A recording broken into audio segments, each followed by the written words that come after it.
করছি।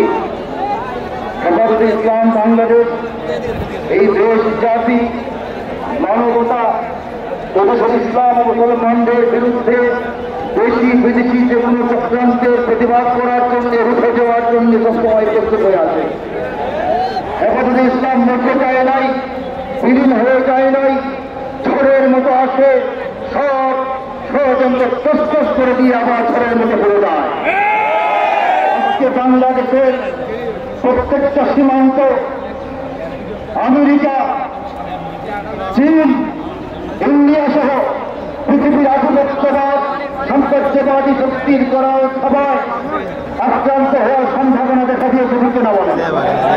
এভাবে যতদিন বাংলাদেশে আছে এদেশের স্বাধীনতা সার্বভৌমত্ব এবং ইসলামের নিরাপত্তা বিধানের জন্য জীবন কুরবান করার জন্য প্রস্তুত আছে। আমি একটি সঙ্গীতের 2 লাইন দিয়ে আমার বক্তব্য শেষ করছি। বাংলার ইতিহাসে যখনই শত্রু আসে পালাবার পথ খুঁজে পায় না।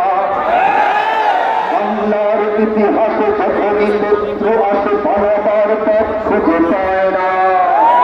ইংরেজ দুনিয়ারা এখানে খেয়েছে, তারা পালিয়ে গিয়েছে, পাপ হয় না। আমেরিকা বুঝেনি, ইন্ডিয়া বুঝেনি, রাশিয়াও চায় না।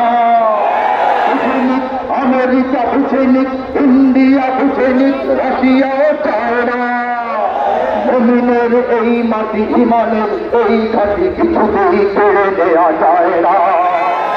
মুমিনের এই মাটি ইমানের এই ঘাটি কিছুতেই কেড়ে দেয়া যায় না।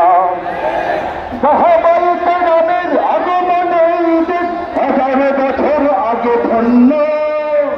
এদের মেহনতে করে ওঠে জমিন কোটি কোটি মুমিনের জন্য, কোটি মুমিনের জন্য।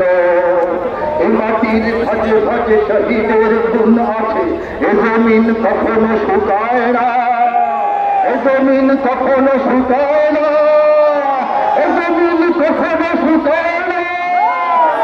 জমিনের এই মাটি ইমানের এই ঘাটি কিছুতেই কেড়ে দেয়া যায় না, যায় না।